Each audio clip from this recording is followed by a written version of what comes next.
Come on through, Cookie. I want to pull my soapbox. That's basically it. Let's talk about drag and all its forms.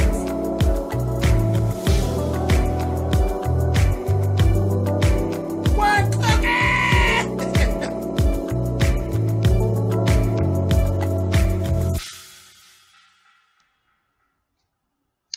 Hey guys, thanks so much for clicking on the video. Let's talk about episode 6 of Feud. This one was pretty good and informative. I'm gonna say it wasn't nearly as exciting as some of the others, but it was pulling together a lot of things. Let's talk about the fact that there was a premiere of Straight Jacket, which was the next film that Joan had actually done after Baby Jane. And it is a B movie, again, and it made money. There was money made, but it's still not what she's used to, okay? It's not what she's used to. It's not the type of fanfare she's used to. Because, again, horror movies are kind of like a joke when it comes to, you know, the industry. But they bring in money. And things have not changed much. You know, horror movies are in a league all they're about money. You know, it is what it is. They're just about money. They're not about awards because you very seldom see any type of nominations or anything. Like, they act like the acting and different things like that in horror movies is really not acting or really isn't good at. And the funny part is some of that stuff they do is, I think, is very hard to pretend to be so afraid of things that are not there, you know, because a lot of things, especially now with all of the computerized this and that and all of the you know, the graphics and all, none of that stuff is there. They're acting their asses off to actually come across scared in an empty room and ain't nothing there. They're really using their imagination, but whatever. I didn't make the rules. I'm not even really a part of that industry, so it just kind of is what it is. Anyway. So we premiered Straight Jacket. She's running around town doing like these public appearances, and it's like a joke. You know, it's always, everything's about blood and guts and cutting off heads, and you know, things look real fake back then. They hadn't gotten it together, and it's like a joke. Okay, it's like a joke. It's more like her personal appearances are more like a vaudeville act, okay? And that's how they're viewed upon. But that young crowd, that B crowd, they're kiki and laughing and they're loving it. They are loving it. And basically, what we didn't even realize, they're really building a genre. You know, they're building, you know, these faithful clients who are still around today, but they weren't looking at it that way. Anyway. So there was a little scene where, Joan gets in her films. When she goes home, she's the real Joan. She's the bitch that she really is. She threw a glass vase at Mamacita's head, and Mamacita told her, you know what? She said, that's it. She said, you're doing too much drinking and you're acting crazy and nobody pays you any attention except for me. And I'm telling you right now, this is the last time you throw anything in my head. The next time you throw something in my head, I'm out of here. Do you understand? I said, whoa. She told Mamacita, you're the servant, and don't you forget it. She said, you heard what I said. Now get some sleep. I said, come on, Mamacita. Just ridiculous. Ridiculous. Okay, so let's switch over to Jack Warner. Warner is noticing the figures. He wants that money because he feels like I'm the one who turned out the first big horror picture, and there's these other studios making money behind him because he thinks he's too good to keep on doing those movies. So then he said this, it's called hagsploitation, basically, is what they're doing to Joan. They're taking an old starlet and then making her suffer through being in a B movie genre, which is literally beneath her, which literally degrades her, and they're calling it hagsploitation. Well, the one thing is that Bette won't even allow it. Bette would never do that run that Joan is doing. But again, that goes back to the fact that Bette is a better actress than Joan, and always was. She always was. Bette can do Broadway. I don't believe Joan could do Broadway.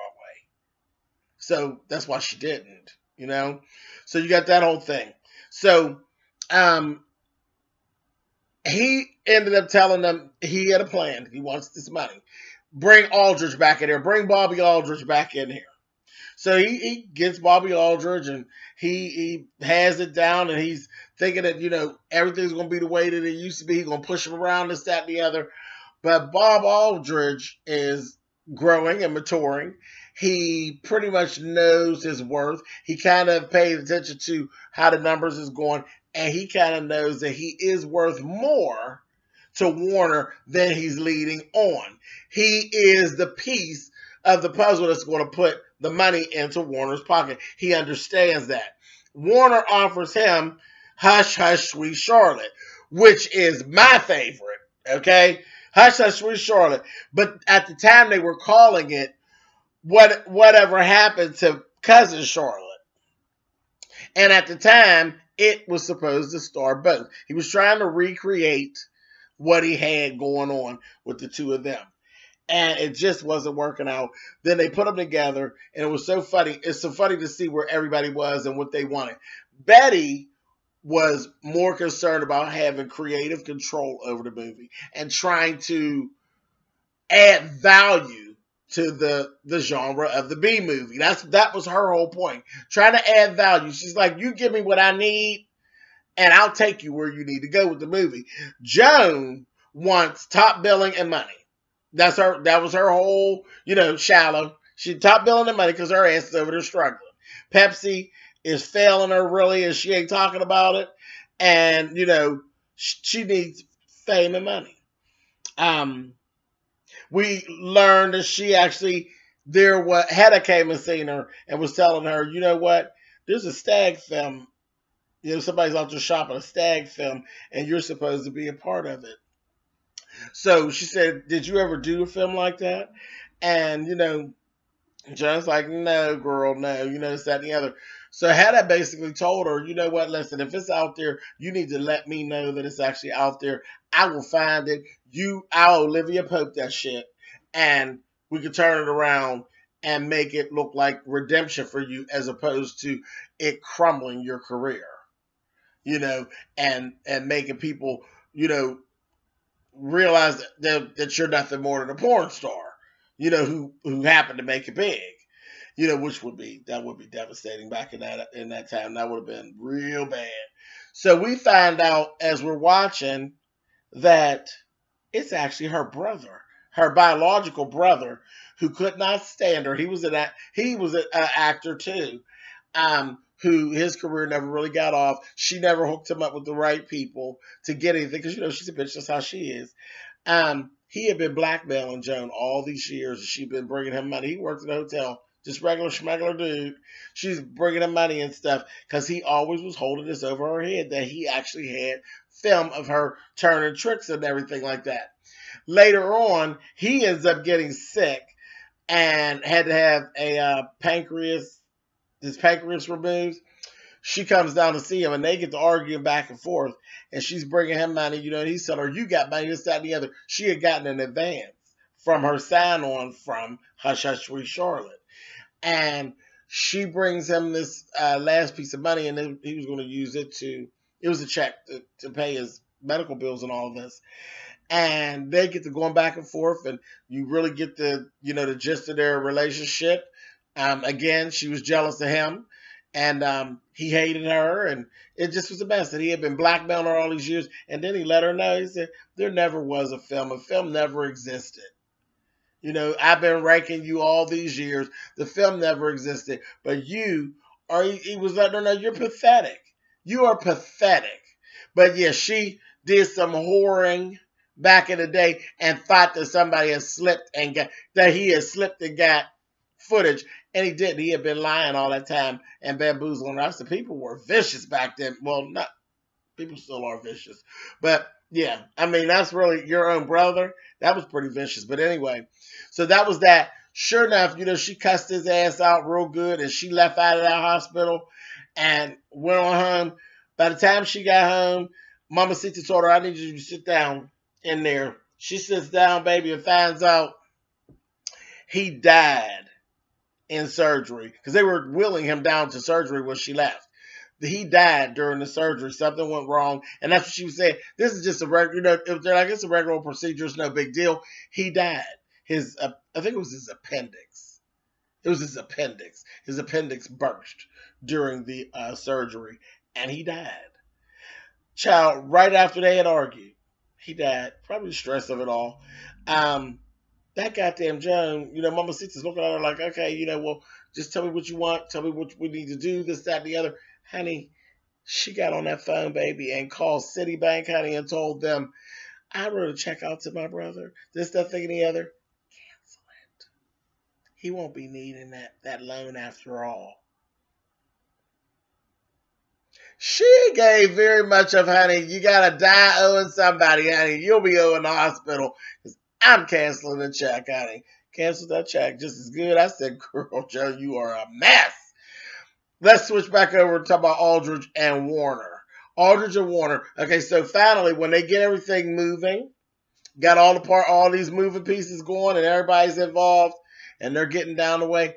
That's what Aldridge went in there and smashed mud right in Warner's face, baby, and let him know that he had undercut him, had went and taken the movie and went to another studio and was working under another studio. He did business.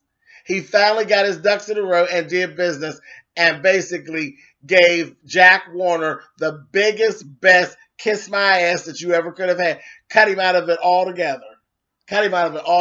Got the script from him. They rewrote it into the screenplay with Bette's help. Twisted it up, told him basically to kiss his ass. When we seen them doing a table read, Joan was Joan was causing commotion during the table read. Bette wasn't getting what she wanted. Bette was like, I'm out of here until you get it together. She was to leave. There was a photographer that showed up. Joan was doing Joan. And Bette walked out pissed and left and told them, you get me what I want. Make the changes that I asked you to make in the beginning of the movie, which from what the beginning actually was, what Bette actually wanted, and you actually seen in the movie, was brilliant. And the way it was before was right. Bette was the deal. She was the deal. Bette was exactly what Hush Hush Sweet Charlotte needed. And she said, and goddamn it, change the goddamn title. Bette was the real deal. Bette made it into what it was. And I kept saying, well, how in the world did we get, because I never knew how we ended up with Joan not being a part of it. Okay? So we're getting to that. At the end of this episode, we see them showing up in Baton Rouge. They had actually gotten there already. Bobby and his wife, Harriet, right before he left, she basically let him know, I'm not doing this with you anymore. I'm done with you and I want a divorce. Went on. That was that. He was really going through something, men and their egos, really going through it while they were down there in Baton Rouge. They were there first. Joan was coming in next. In the time while they were there alone, Bette ran up on him, seeing what was going on with him. He told him, Harriet left me, this, that, thing, and the other, honey. And Bette told him, that's okay. We'll just be down here lonely together, honey. Honey, Bette started fucking Bob Aldridge, honey, and he was happy and everything was cool, okay? While they're in Baton Rouge, next thing you know, Joan shows up. No car picks her up from the airport. She made her way from the airport to the hotel. There was no reservation for her at the hotel. She just didn't have any type of hookup, okay? She ends up saying, Mama Sita's like, something is not right here. And Joan's like, oh, no, we're just going to go into this with a positive attitude. We're going to do this, and we're going to get on out of here. She was in a shitty room. Said her room in the hotel was close to the garbage can, and they could smell the garbage. She said, well, that's all. All of Baton Rouge has a sweet smell of garbage. I said, oh, she didn't, honey. But anyway, they called over on the phone to Bob Aldridge, and she's like, Bob, this is Joan. I just want to let you know I'm here, and I arrived safe, and I can't wait to see you on the set tomorrow. And he's laughing at Kiki, and they're going to say, you heard Bette in the background say, oh, child, hang up. Ha ha, woo. They're over there partying and fucking doing whatever they doing, honey. And you seen Joan's face, honey, and she was looking at that phone like, and honey, she hung up that phone, and I said, oh, shit, it's getting ready to go down. And that's where it ended. So I can't wait till next week to see what else is getting ready to transpire and how we actually got to the point that Hush Hush Sweet Charlotte does not star Joan Crawford. So this is getting this, like I said, this episode wasn't a whole bunch that went on, but there was a lot of information that we needed that actually went on. So great episode as usual. I am loving this. If I forgot anything, which I usually do because there's so much been going on, leave it down there and we'll read it and we'll talk about it. And I'll see you guys next week. All right. Bye.